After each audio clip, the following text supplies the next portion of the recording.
It's 11:48 at night. You're half awake, half numb, and you open your credit card app like you're checking a bruise. The statement sits there, clean colors, pretending it's just information. Balance $3,184. Minimum payment $96. Interest charged $71.42. Your body does that tiny flinch, not drama, just the nervous system realizing, oh, this is still here. You made payments, you tried to be careful, and the balance still looks swollen, like the card has been eating while you sleep. Here's the truth that clears the fog. Debt grows fast because the system makes delay feel harmless while it quietly charges rent on your past. So do one thing right now. Ignore the minimum for a second. Find the line that says interest charged. That number is the cost of staying stuck for 1 month. If your payment is barely bigger than that number, you are not solving the debt. You are feeding it just enough to keep it alive. That one line is smaller than the big balance, and that's why it cuts through. Big numbers turn your brain stupid. They feel like fog. The interest line is sharp. It tells you whether you're making progress or just performing responsibility. And yeah, the card company is polite about all this. Minimum payment due. No siren, no blunt sentence saying, if you keep doing this, you'll be here for years. It doesn't warn you because the machine works better when you feel slightly uncomfortable, not alarmed enough to change. Also notice when you're reading this. Late, tired, end of patience. That's when your brain wants relief, not strategy. So you pay the minimum, close the app, and buy yourself 8 minutes of psychological silence. The debt stays, the silence expires. My name is Greek Man. I'm an old Stoic mind with a modern job, helping you stop getting played by money systems that profit from your avoidance. If you want calmer rules that survive real life, subscribe. Now let me explain why this works on you, and then I'll give you the clean sequence to get out. APR looks abstract because it's annual. Annual sounds far away, civilized, like something that happens in the future in a blazer. But interest on a revolving balance is not waiting politely for the end of the year. It's nibbling daily, quietly, meter running while you're living your life. So the balance isn't a still object, it's a moving system, and your spending changes meaning the second it lands on a card that's already carrying interest. Groceries aren't just groceries anymore. They become groceries plus rent on old groceries. That delivery order at 10:30 because you had a rough day isn't dinner. It's dinner plus interest plus the next month's guilt. And stress spending is the sneakiest part. It really feels like a big reckless moment. It's usually dull. You're mentally fried, annoyed, a little deprived, maybe embarrassed by something else, and your brain wants a fast signal that you still have control. Buy something, order something, upgrade something. Tiny dopamine bump. Then the statement shows up later and your nervous system acts like this happened to somebody else. That purchase wasn't random, it was regulation. Modern payment systems are built for that moment. Your card is saved everywhere. Apps remember everything. Subscriptions renew while you're brushing your teeth. Buy now, pay later slices pain into smaller pieces so your brain mistakes smaller pieces for smaller consequences. It isn't discipline that's failing in those moments. It's environment design. You left a loaded card inside a machine built to catch you when you're tired. So here's the goal. Stop treating this like a morality story and start treating it like mechanics. You don't need shame, you need a sequence. I'll give you the sequence in 6 moves. Move 1. Stop adding new charges to the card that's charging you interest. Not only for gas, not just until payday. Stop feeding the balance you're trying to kill. If you keep using the same card, the system has 2 mouths, your new purchases and your interest. You can't starve a beast while you keep tossing it snacks. Remove that card from delivery apps, shopping sites, rideshare apps, all of it. If the card lives inside your phone, it will sneak into decisions before your brain gets a vote. If you need a card for emergencies, use a debit card or a different credit card that you actually pay in full every month. But the interest-bearing card loses convenience privileges. Interest-bearing cards are not lifestyle tools. They're a fire you're putting out. Move 2. Keep autopay for the minimum, but add a weekly payment above it. Autopay is great for avoiding late fees. It keeps you compliant. You need escape.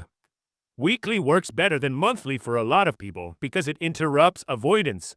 Monthly gives your brain too much room to drift, justify, forget, then panic.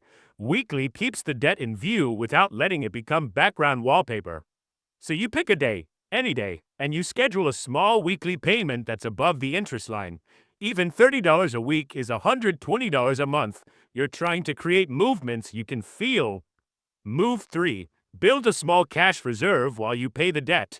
Not a huge one, not a perfect emergency fund. A small one, because here's what happens without it.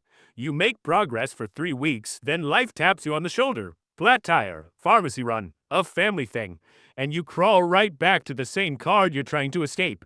You didn't fail, you just didn't have shock absorption. So you build a cash reserve that can catch normal life without sending you back to debt. Start with $300, then $500, then $1,000. The number matters less than the direction. This isn't weakness, it's what keeps progress from collapsing the first time real life behaves like real life. Move 4. Set a minimum threshold in checking. Pick a number below which your checking account never goes. Maybe it's $500, maybe it's $1,000, depends on your life.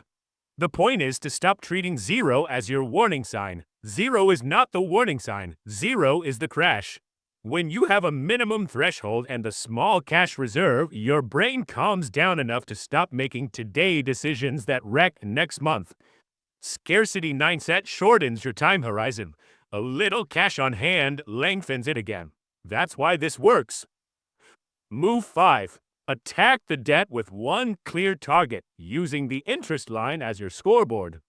You can use Avalanche, highest APR first, or Snowball, smallest balance first. I don't care. Pick one and commit. But here's the key. Your scoreboard is not the balance, it's the interest line.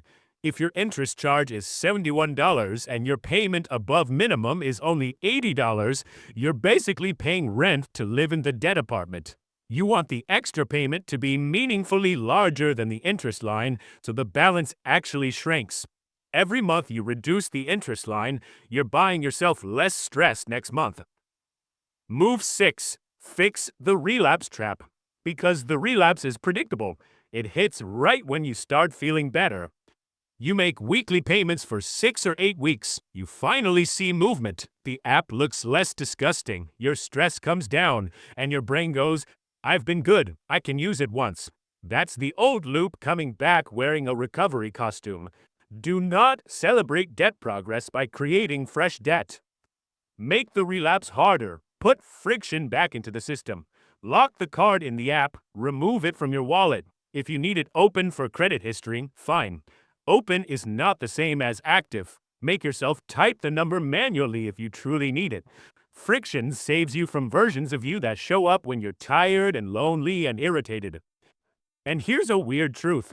You will not out-motivate a system designed to catch you when motivation is lowest.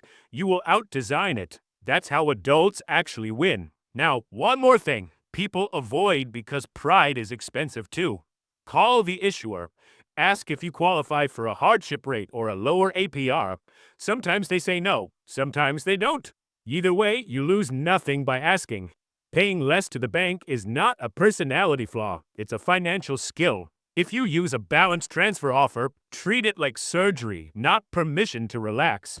A 0% period helps only if the behavior that created the balance has stopped. Otherwise, you just move the fire to a different room. Okay, let's zoom out for the real reason this works. Credit card debt grows fast because interest keeps working while you're hesitating. Because minimum payments create the illusion of control. Because stress drives spending and shame hides evidence. Because convenience removes friction. Because your brain discounts future pain like it's someone else's problem. That sounds bleak until you notice the flip side. The same mechanics can work for you once you stop pretending. A weekly payment is a mechanic. A locked card is a mechanic. A cash reserve is a mechanic. A minimum threshold is a mechanic. Removing saved payment methods is a mechanic. Checking the interest line is a mechanic. None of this is glamorous. Good. Freedom with money often looks boring. Fewer impulses, fewer treat yourself swipes, fewer tiny sedatives disguised as purchases, more pauses, more structure, more calm. Here's the scene I want you to imagine because it's the payoff that matters. 3 months from now, the statement loads and the interest line is smaller. Not because the bank got kinder, because you got mechanical. You stopped feeding the card, you paid weekly. You built a small cash reserve and you kept a minimum threshold so panic didn't drive the wheel. Then a real surprise hits. Car repair, medical copay, whatever. You don't swipe the card, you pay it. You don't spiral, you don't do 2 a.m. math, you just handle it. That moment, paying something and just walking away, is what this is actually buying you.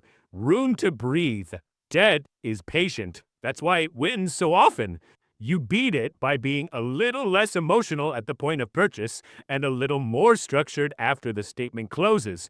Not cold, clear. And once the card stops charging you for yesterday, your income starts belonging to today again. That's the relief you want, not punishment, relief. So tonight, before you scroll away, do the smallest real thing. Remove that card from one app you use when you're tired. One. Then schedule one weekly payment. Then write your minimum threshold number in notes. That's not motivation. That's a system beginning. And a system beginning is how this ends.